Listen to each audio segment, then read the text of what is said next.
అది దర్యాప్తు కూడా చేయిస్తాం అధ్యక్ష. నేను చెప్తున్నా,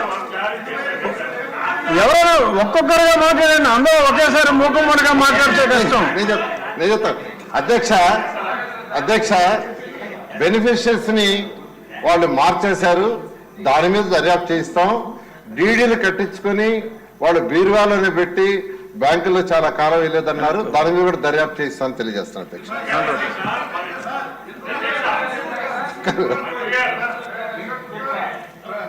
అరే ఒకరి తర్వాత ఒకరు మాట్లాడండి సార్.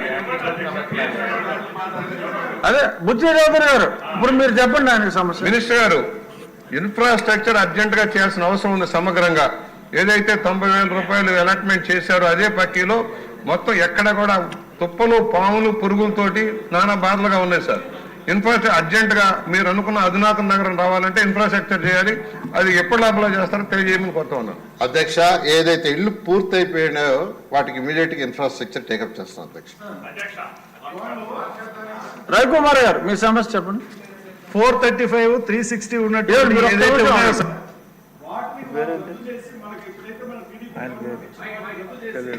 వాళ్ళు ఏం చేశారంటే వాళ్ళకి అలాట్ చేసుకున్నారు సార్. ఆ డీడీలే మనకి ఎన్నికి ఇవ్వాలని చెప్పి చేశారు. అప్పుడు బలవంతంగా వాళ్ళతో ఏం చేశారంటే సంతకాలు పెట్టించుకొని కూడా వాళ్ళకి రద్దు చేశారు సార్. వాటి మీద కూడా మీరు ఎంక్వైరీ చేసి 2000 మనకు 18, 19 అలాట్ చేసినటువంటి వాళ్ళకి తిరిగి వాటిని ఇది చేసినట్టు చేయండి సార్. అది 90% ఇల్లు అయిపోయినా కూడా 10% కంప్లీట్ చేయకుండా అట్టనే పెట్టి ఇవాళ ఇబ్బందులు పాలు చేశారు. వాటిని కూడా త్వరగా మన ప్రభుత్వం మీద పూర్తి స్థాయిలో నమ్మకం ఉన్నది సార్.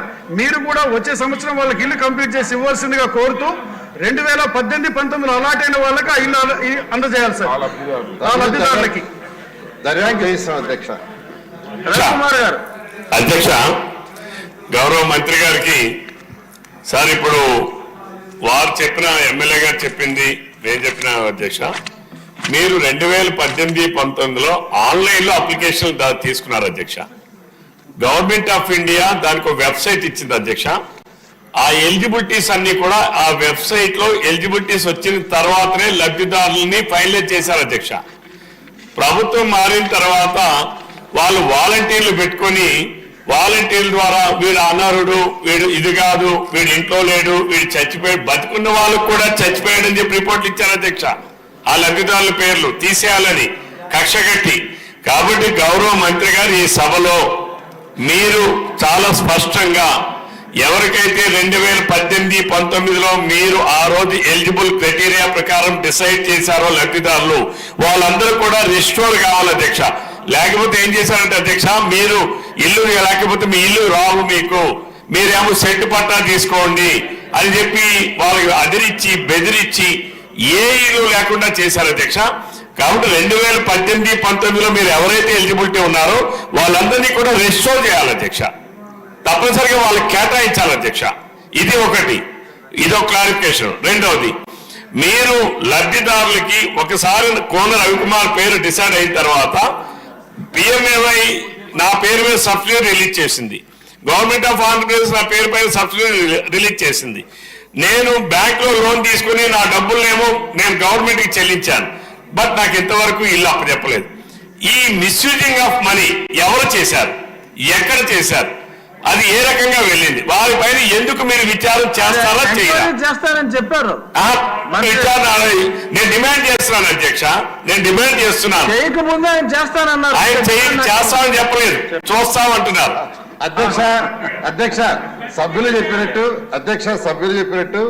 ఆ 2017, 19లో 3,08,000 మందిని యాక్చువల్ గా బెనిఫిషియరీస్ సెలెక్ట్ చేసి అప్లోడ్ చేయడం జరిగింది అధ్యక్ష. ఆ లిస్టు మొత్తం తీసుకొని వాళ్ళు ఇచ్చిన లిస్టుతో కంపేర్ చేసి వెరిఫై చేసి దాని మీద ఎంక్వైరీ చేస్తామని మరొకసారి తెలియజేస్తాను.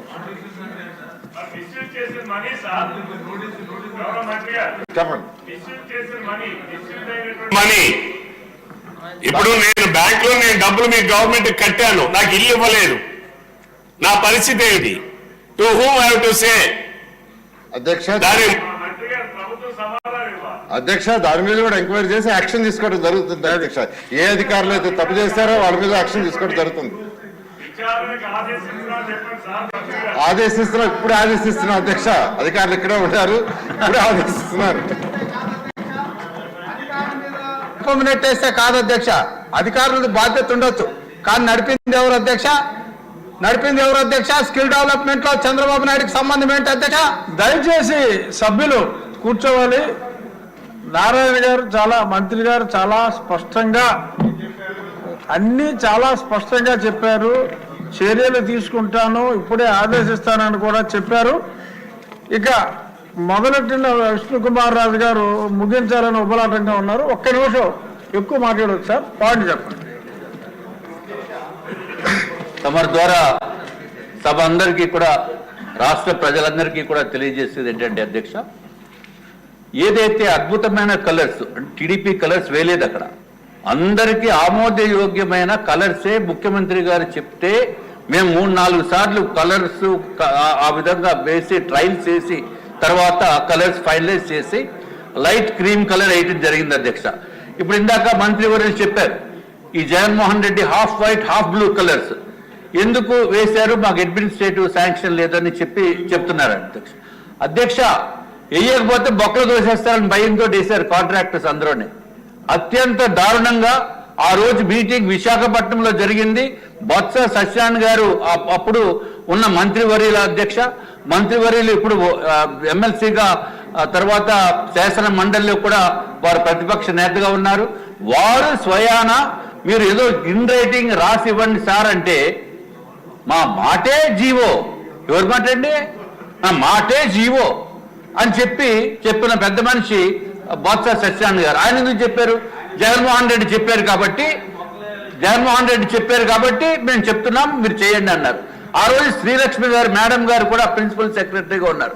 కాబట్టి మాటే జీవో అని చెప్పి మోసం చేసింది వైఎస్ఆర్ ప్రభుత్వం అధ్యక్ష. వాళ్ళు ఎన్ని మోసాలు చేసినా మోసాలని మనం ప్రజల మీద రుద్దకూడదు కాబట్టి అది భరించవలసిన బాధ్యత మంత్రివర్యుల పైన ఉంది కాబట్టి వాళ్ళు కూడా పేమెంట్ ఇచ్చేవలసిందిగా మిమ్మల్ని కోరుతున్నాం అధ్యక్ష. పేమెంట్ ఇవ్వమని చెప్పారు కదా, పేమెంట్ ఇవ్వడానికి ప్రొవిజన్ లేదు. ఆ ప్రొవిజన్ లేకపోతే మమ్మల్ని పేజీలు మళ్ళీ పీకించుకోవడం చేయాలా?